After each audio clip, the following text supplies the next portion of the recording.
आज बच्चों हम एक नए चैप्टर की बात करेंगे।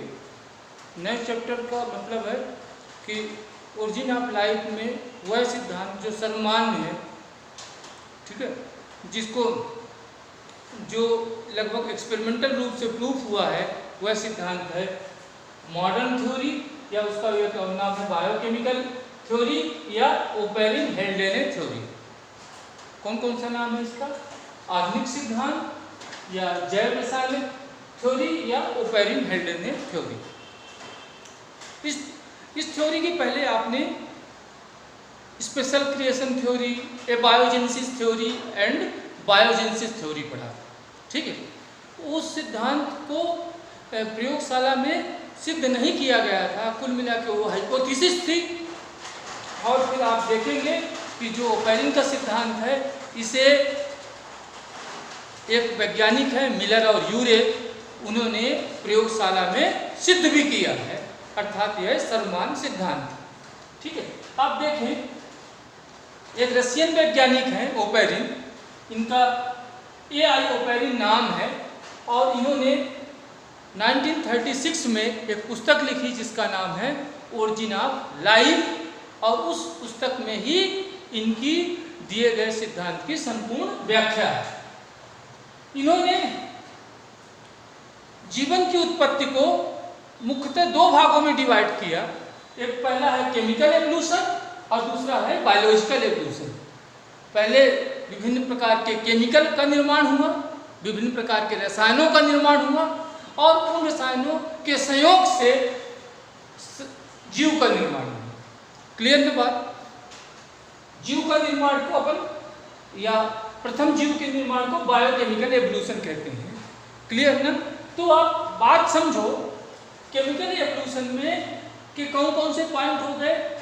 दी एटम फेज फर्स्ट फेज है, दूसरा है origin of molecules, origin of simple compound, origin of oceans, rivers, lakes and mountain, formation of complex compound. कुल मिला के आप केमिकल एवोल्यूशन के अंतर्गत कितने पॉइंट हैं? 5 पॉइंट। पहले की चर्चा करते हैं दी एटम फेज। आप जानते हैं कि पृथ्वी सौर परिवार का हिस्सा था, अर्थात कभी सूर्य से जुड़ा हुआ था। सूर्य के लगातार घूर्णन गति के कारण यह इससे अलग हुआ, क्योंकि सूर्य गर्म आग का गोला था, गैस का गोला था, तो इसलिए पृथ्वी भी अलग होने के बाद भी गर्म थी, ठीक है। इस गर्म युक्त पिंड में कि जो मुख्यतः आउटर पार्ट था, एक मिडिल पार्ट था और इनर पार्ट था। तो आप देखें आउटर पार्ट में सिलिकॉन, एल्युमिनियम, नाइट्रोजन, हाइड्रोजन और कार्बन विभिन्न प्रकार के तत्व थे। मिडिल पार्ट में सिलिकॉन और मैग्नीशियम था, और इसका इनर पार्ट जिसे क्रोड कहते हैं उसमें निकल और फेरस था, ठीक है। तो आप देखें विभिन्न प्रकार के तत्व पाए जाते थे, ठीक है, और इसलिए इसे कहते हैं एटम फेज, ठीक है। अब आप देखें ओरिजिन ऑफ मॉलिक्यूल्स। हम आपसे बात करते हैं, यदि पूछें केमिस्ट्री की भाषा में कि एटम मतलब तत्व, एटम अधिक स्थायी है कि मॉलिक्यूल है, तो आप आंसर देंगे मॉलिक्यूल। मॉलिक्यूल, दो एटम के मिलने से मॉलिक्यूल का निर्माण हुआ, और मॉलिक्यूल का निर्माण होने का महत्वपूर्ण कारण था, आपसे बात करूं कि मॉलिक्यूल अधिक स्थायी है एटम की तुलना में। याद रखें आप कि उस समय प्रारंभिक अर्थ में हाइड्रोजन की बहुलता थी, हाइड्रोजन पर्याप्त मात्रा में था, और हाइड्रोजन का नेचर है अपचायक गुण होता है, रिड्यूसिंग प्रॉपर्टी होती है, लेकिन ऑक्सीजन नहीं था, ठीक है। अब आप देखें ओरिजिन ऑफ सिंपल कंपाउंड, जो विभिन्न प्रकार के तत्व पाए जाते थे पृथ्वी के चारों तरफ या पृथ्वी के बाहरी भाग में, उसमें कार्बन और अन्य तत्व आपस में मिलकर क्या बनाते हैं? कार्बाइड। और उसी प्रकार कार्बन और हाइड्रोजन के आपसी संयोग से क्या बन गया? मीथेन बन गया। क्लियर ना? और इसी प्रकार मैं चर्चा करूँ आपसे कि नाइट्रोजन और हाइड्रोजन के आपसी संयोग से क्या बन गया? अमोनिया। क्लियर ना? और हाइड्रोजन और ऑक्सीजन के सहयोग से पानी का निर्माण हुआ, और पानी के निर्माण के साथ ही पानी, चूंकि पृथ्वी गर्म थी उस समय, तो पानी के बनते ही वह किसमें परिवर्तित हो गया, जलवाष्प, और जलवाष्प ऊपरी भाग में जाकर कंडेंस हुई, संघनित हुई, और संघनित होकर वर्षा का रूप ले लिया। अर्थात मैं आपसे बात करूं कि पानी का बनना एक जीवन की उत्पत्ति का एक महत्वपूर्ण घटना थी। पानी तो बना, लेकिन वो तुरंत जलवाष्प में परिवर्तित हुआ, और जलवाष्प फिर से ऊपर जाकर संघनित हुई, फिर वर्षा की बूंदों के रूप में पृथ्वी में आई, फिर से यह क्रम चलता रहा। अर्थात आप अगले पॉइंट में देखेंगे origin of ocean, rivers, lakes and mountain. जलवाष्प के लगातार संघनन से पृथ्वी पर पानी का संग्रह होने लगा, और संग्रह विभिन्न स्रोतों में होने लगा। वो स्रोत थे ओशियन, रिवर, ठीक है, और लेक्स में। और उसी के साथ ही पृथ्वी की जो निचली चट्टानों में, पृथ्वी की निचली चट्टानों में परिवर्तन होने से या एक दूसरे से फैलने और सिकुड़ने से क्रमशः क्या बन गए, माउंटेन का निर्माण हुआ।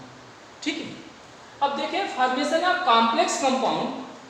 हम आपसे बात करें, आप समझें बात को, कि जो मोनोसेक्राइड है, ये जो विभिन्न प्रकार के जो कॉम्प्लेक्स सिंपल कंपाउंड बने वो आपस में क्रिया करके कॉम्प्लेक्स कंपाउंड बनते हैं। कॉम्प्लेक्स कंपाउंड में एक मोनोसेक्राइड बना, ग्लूकोज बना, ठीक है, और उस ग्लूकोज के आपस में संघनन से पॉलीसेक्राइड का निर्माण हुआ। ऐसे फैटी एसिड और ग्लिसरॉल से फैट का निर्माण हुआ। ठीक है, अब आप समझे, मीथेन, अमोनिया और हाइड्रोजन के आपस में संयोग करने से अमीनो एसिड बना, और अमीनो एसिड आपस में मिलकर क्या बना दिया, प्रोटीन को। और ध्यान से समझे बात को, उसी समय नाइट्रोजनस बेस, फास्फेट और शुगर के आपसी संयोग से न्यूक्लिक एसिड बना। क्लियर ना?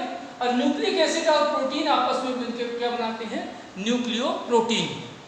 क्लियर ना बात को? आप क्लियर हो गई बात ना, कि जो सिंपल कंपाउंड थे उससे कॉम्प्लेक्स कंपाउंड बने, और कॉम्प्लेक्स कंपाउंड में मोनोसेक्राइड बने, मोनोसेक्राइड से पॉलीसेक्राइड बने। वैसे मोनोसेक्राइड सिंपल कंपाउंड है, ठीक है, इससे क्या बन गया, कॉम्प्लेक्स कंपाउंड। क्लियर ना? अब आपको मैं बताऊं, ध्यान से बात को सुनना, कि ये सब प्रक्रियाएं कहाँ हुई, समुद्री जल में हुई। तो ध्यान से बात को सुनना, अर्थात समुद्री जल में क्या क्या मिल गया आपको, मोनोसेक्राइड मिल गया, या पॉलीसेक्राइड मिल गया, फैट मिल गया, अमीनो एसिड मिल गया, ठीक है, न्यूक्लियो प्रोटीन मिल गया समुद्री जल में।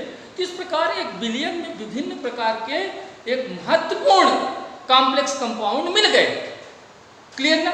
और उस कॉम्प्लेक्स कंपाउंड युक्त बिलियन को हेल्डेने ने क्या कहा, प्रीबायोटिक सूप। क्या कहा, प्रीबायोटिक सूप। और उसका एक दूसरा नाम दिया गया हार्ड डाइल्यूट सूप। किसने कहा है, याद रखें, हेल्डेने ने। क्लियर ना? मतलब क्लियर हुई, कॉम्प्लेक्स कंपाउंड बन गया।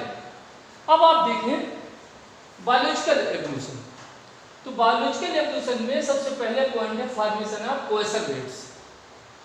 कोएसरवेट्स का बनना एक महत्वपूर्ण प्रक्रिया थी ओरिजिन ऑफ लाइफ की। कोएसरवेट्स क्या है, इसको ध्यान से समझें। ये ब्लैक कलर का बीच का कोड वाला भाग आपको प्रोटीन है, जिसमें सामान्यतः प्लस चार्ज होता है। क्योंकि समुद्री जल में प्रोटीन था, क्लियर ना, बन गया था अमीनो एसिड के संघनन से, और प्रोटीन जिसमें धनावेश था उसके चारों तरफ ऋण आवेशित जो कंपाउंड है या आयन है वो एकत्रित हो गए। धनावेशित प्रोटीन के चारों तरफ ऋण आवेशित आयन एकत्रित हो गए। इसको एक वैज्ञानिक है फॉक्स, इन्होंने इसको माइक्रोस्फीयर कहा। क्या कहा, माइक्रोस्फीयर। क्लियर हो गई बात ना? प्रोटीन के चारों तरफ ऋण आवेशित जो तत्व हैं या कणों का चिपकना से जो संरचना बनी उसे माइक्रोस्फीयर कहते हैं। अब आप देखें कि ढेर सारे microsphere, many microsphere is called coacervates. ढेर सारे माइक्रोस्फीयर्स आपस में मिलकर क्या बनाएंगे, कोएसरवेट्स। कोएसरवेट्स क्या है आप जान गए हैं, क्लियर कट। अब देखें formation of free gene, second point है। अब कोएसरवेट्स में क्या मिल जाए, न्यूक्लियोप्रोटीन। आप ऐसे समझे, एक पोषक गेट्स था और बीच में आ जाए क्या, न्यूक्लियोप्रोटीन। न्यूक्लियोप्रोटीन आप समझ जाए ध्यान से, न्यूक्लिक एसिड जानते हैं आप अच्छी तरह से, डीएनए और आरएनए है, उससे यदि प्रोटीन मिल जाए तो उसे न्यूक्लियोप्रोटीन कहते हैं। और वो न्यूक्लियोप्रोटीन हो सकता है क्रोमोसोम या क्रोमेटिन। क्रोमोसोम दो ही चीज़ों से मिलकर बना होता है, डीएनए या प्रोटीन से, या आरएनए या प्रोटीन से। क्लियर ना बात है? तो मैं आपसे बात करूं कि ये न्यूक्लियोप्रोटीन था और इसके चारों तरफ क्या, एक प्रोटीन का आवरण बन गया। इस संरचना को आप कहेंगे formation of freezing phosphates plus nucleic acid बनाता है इबियॉन्ट। फोस्फेट्स के साथ क्या मिल गया, न्यूक्लिक एसिड, तो क्या बना, इबियॉन्ट। और इबियॉन्ट को ही ओपेरिन ने क्या कहा, जीन। ठीक है, क्लियर? अब फॉर्मेशन ऑफ प्राइमरी ऑर्गेनिज्म, तो सब समझे बात को। प्राथमिक जीव के बनने के लिए संपूर्ण रॉ मटेरियल समुद्री जल में उपलब्ध था। अब इच्छा शक्ति थी और बन गया। देखिए आप, यह एक आवरण प्रोटीन का बना हुआ या लिपिड का बना हुआ आवरण है। ठीक है, इस आवरण में आप देख रहे हैं ये डॉट डॉट जो संरचना है, एक ऐसे फैली हुई है, एग्रीगेट नहीं है, तो उसे कहते हैं, बताएं आप, मोनेरा। याद रहेंगे आपको, मोनेरा जो किंगडम है तो इसी से बना है, मोनेरियन सेल। ये क्या कहलाएगी, मोनेरियन सेल। तो मोनेरियन सेल में एक सुरक्षात्मक आवरण है और जो इसका न्यूक्लियोप्रोटीन है, क्या है, ये न्यूक्लियोप्रोटीन है, वो पूरे साइटोप्लाज्म में फैला हुआ है। यहाँ देखें, प्रोटिस्टा याद है आपको, उसी से बना है प्रोटेरियन सेल। प्रोटेरियन सेल में क्या हुआ, आप देखें कि इसका बाहरी आवरण था और इसका न्यूक्लियोप्रोटीन एक सुरक्षात्मक झिल्ली के अंदर कैद हो गया। इसमें न्यूक्लियोप्रोटीन बिखरा हुआ, इसमें सुरक्षित आवरण के अंदर बंद। इस प्रकार ये प्राइमरी ऑर्गेनिज्म बन गए, प्राथमिक जीव बन गए। अब आप देखें ध्यान से कि जो प्राथमिक जीव बने वो मुख्यतः अनाक्षी शोषण करते थे। और ये प्राथमिक जीव के लिए जो रॉ मटेरियल था, भोज्य पदार्थ था, वो कहाँ था, समुद्री जल में। समुद्री जल में अनाक्षी शोषण के दौरान ये अपना भोजन प्राप्त करते थे। जो समुद्री जल में विभिन्न प्रकार के प्रोटीन था, कार्बोहाइड्रेट था, लिपिड था, इसको एक पोषक पदार्थ के रूप में ग्रहण करते थे। धीरे धीरे वहाँ पर उन पोषक पदार्थों की कमी हो गई। तो फिर देखें अगला पॉइंट आया, ओरिजिन ऑफ ऑटोट्रॉफ्स, मतलब हेटेरोट्रॉफ्स की हैबिट क्यों खत्म हो गई। क्लियर हुई ना कि रॉ मटेरियल, उसका भोज्य पदार्थ, न्यूट्रिएंट मटेरियल खत्म हो गया। तो सबसे पहले जो बने कीमो ऑटोट्रॉफ्स, फिर बना प्रोटो ऑटोट्रॉफ्स और फिर बना प्लांट। ठीक है, तो देखिए कीमो ऑटोट्रॉफ्स में क्या हुआ, कार्बन डाइऑक्साइड और हाइड्रोजन सल्फाइड है। ठीक है, याद रखें। और ये कैसे थे, अनाक्षी शोषण करते थे, इसलिए हमने लिखा किण्वन क्या बन गया, ग्लूकोज बना। यहाँ याद रखें क्या निकलेगा, सल्फर निकलेगा, गलत लिख दिया हूं, सल्फर गैस निकलेगी, क्योंकि यहाँ क्या है, पानी की जगह क्या है, याद रखें क्या है, बताया हाइड्रोजन सल्फाइड है, इसलिए क्या निकलेगा, सल्फर। इस प्रकार आप देखें कि यहाँ केमिकल की सहायता से वो एनर्जी प्राप्त कर रहे हैं। तो आपको ये बताना है कि कौन कौन से बैक्टीरिया हैं जो कीमो ऑटोट्रॉफ्स हैं। अभी भी समुद्री जल में कीमो ऑटोट्रॉफ्स के जीव मौजूद हैं। अब देखें कीमो ऑटोट्रॉफ्स के जो जीव थे वो अनाक्षी श्वसन, एनरोबिक रेस्पिरेशन करते थे। तो एनरोबिक रेस्पिरेशन से एनर्जी उन्हें कम मिलती थी। इस प्रकार अब दूसरी प्रक्रिया चालू हुई कि लाइट का उपयोग किया जाने लगा। सूर्य की जो सनलाइट थी उसका उपयोग किया जाने लगा, लेकिन जो है एनर्जी किससे मिल रही है, लाइट से और केमिकल से, इसलिए इसे कहते हैं फोटो ऑटोट्रॉफ्स।